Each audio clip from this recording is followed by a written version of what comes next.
You were caught masturbating on camera. You, since then, have been on leave from CNN. Do I have all that right? You got it all right, sad to say. With the sudden departure of Jeff Zucker from CNN, the company's many scandals are now being seen in a new light.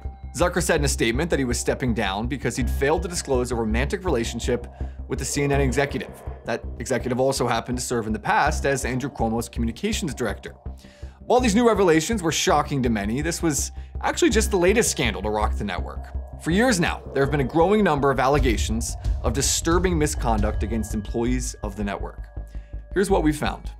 When it first hit the airwaves in the 1980s, CNN was a game changer. The brand new network was the first to offer 24-hour news coverage and was even the first all-news TV channel in the US. Then, during the Persian Gulf War, CNN made a name for itself by giving Americans the only inside look into the first days of the conflict, back when they actually reported real news. But more recently, things took a turn for the worse, and for the absurd, and also for the deeply disturbing. CNN pivoted its entire brand image during the 2016 election to become America's one-stop shop for hating Donald Trump. That strategy did work pretty well for a few years, but when the 45th president left the Oval Office, it became clear that CNN had lost its way. But the final blows were delivered by several, yes, several, sex scandals, each one more wild than the last. They placed the once great CNN on life support now, with an ever-shrinking audience there to witness the demise. First up is John Griffin. You might not know his name, but you definitely know his boss, Chris Cuomo. Griffin was a senior producer for Cuomo at CNN until he was fired by the network in December of 2021. He was charged with attempting to induce minors into sexual activity, including allegedly flying young girls across the country for meetups.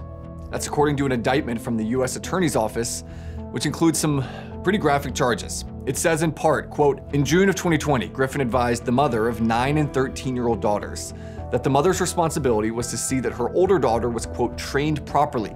Griffin later transferred over $3,000 to the mother for plane tickets so she and her 9-year-old daughter could fly from Nevada to Boston's Logan Airport. The mother and child flew to Boston in July of 2020, where Griffin picked them up in his Tesla, drove them to his Ludlow house, and it was at the house the daughter was directed to engage in and did engage in unlawful sexual activity." That's all according to the US Attorney's Office. According to authorities, Griffin also left an illustrious online trail of his disgusting perverted activities. He paid for and maintained an online profile on a BDSM dating, fetish, and kink site. It was there he wrote that he was looking for women who were sexually submissive and open-minded. It was also here that he allegedly wrote that he believed in a way of life where, quote, women were sexually subservient and inferior to men. He also allegedly wrote that he was seeking parents, quote, who would allow him to train their minor daughters to be sexually subservient. After years of working at the network at some of the highest levels with some of the biggest stars at CNN, he now faces up to 30 years in jail. Sadly though, Griffin isn't the only CNN producer to be associated with sex crimes against children. Next up is CNN producer Rick Salaby, a longtime staffer of Jake Tapper's. He's currently under police investigation after being accused of fantasizing about raping children, according to an undercover report from Project Veritas. During their reporting, Salaby allegedly revealed himself to be a child predator through texts and FaceTimes. Now, while we don't yet know exactly what he did or said, the charges found in that undercover investigation are so serious that according to the Fairfax County Police Department, Salaby is now under investigation by the Child Exploitation Squad of the Major Crimes Bureau. The department said while they've been silent so far, it's because they, quote, will eventually be transparent about our findings and they are safeguarding the personal privacy and safety of victims and witnesses. Next up is Jeffrey Toobin, CNN's chief legal analyst. Many of you will remember he was caught masturbating on camera during a Zoom call for The New Yorker. The outlet fired him and CNN gave him, quote, some time off to deal with a personal issue. Before the incident, Tubin already had a history. He'd allegedly pressured a woman he was having an affair with to have an abortion in 2008. Fortunately, she did not give in to those requests, and the daughter is now 12 years old. When pressed by reporters about what happened on the Zoom call, he acknowledged that he, quote, made an embarrassingly stupid mistake, believing he was off camera, and he then apologized to his wife, family, friends, and coworkers. But just 8 months later, CNN welcomed Tubin back with open arms by making a female reporter, Allison Camerata, recap the incident in real time. I feel like we should address what's happened in the months since we've seen you, since some of our viewers may not know what has happened. So I guess I'll recap. I'll do the honors. Help yourself. Okay. In October, you were on a Zoom call with your colleagues from the New Yorker magazine. You were caught masturbating on camera. You since then have been on leave from CNN. Do I have all that right? You got it all right, sad to say.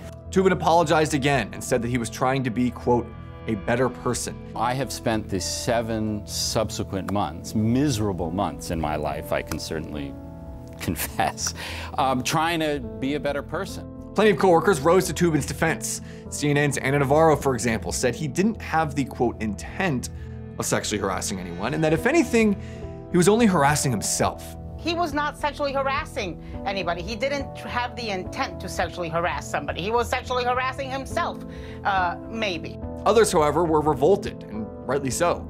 One female staffer explained that the way CNN brought Tubin back was, quote, a bit inappropriate in terms of a full segment of mea culpa and then a hard pivot to his legal analysis on air.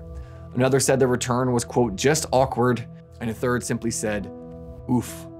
For Tubin, oof is probably the best way to describe the impact of the scandal on his career.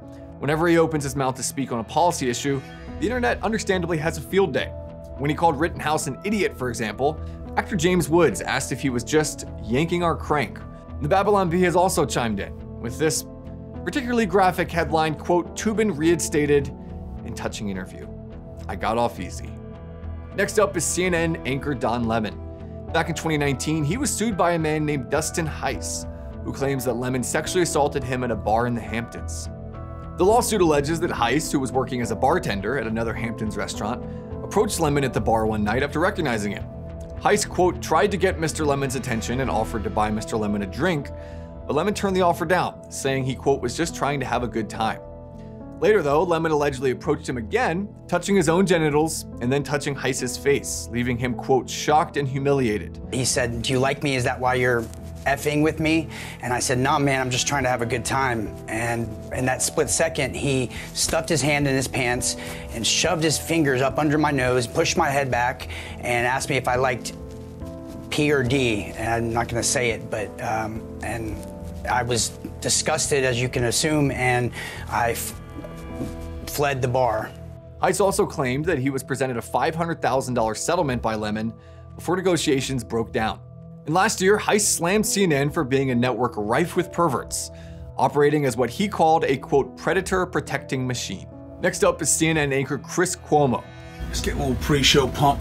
Who was surrounded by allegations of misconduct against himself, his staff, and his famous family. Cuomo's older brother Andrew was the governor of New York and rose to Democratic stardom due to his response to the COVID crisis. Chris was among the many news anchors who used their platforms to boost the governor's fame.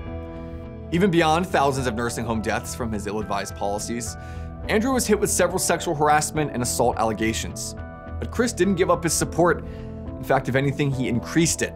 First, he participated in calls to advise his brother on dealing with the PR crisis, a move that CNN now calls inappropriate.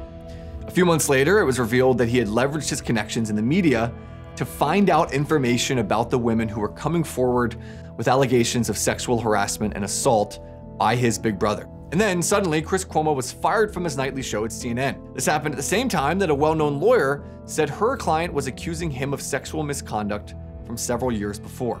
Cuomo is still in a legal battle over millions of dollars he says he deserves from his contract. However, CNN's parent company appears to be fighting to withhold the payout. And it's worth noting that there's a key connection in that battle with the battle Jeff Zucker currently finds himself in. The man who had been leading the network through scandal after scandal, but ultimately fell to misconduct allegations of his own.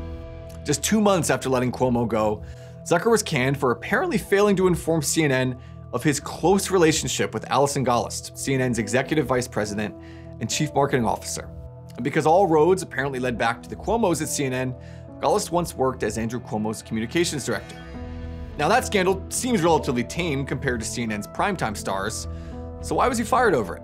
Well, according to media reports, it's because Chris Cuomo had revealed Zucker's secret relationship out of revenge during his fight to get the money left in his contract. So now the question is, who's left to pilot the rapidly sinking CNN ship?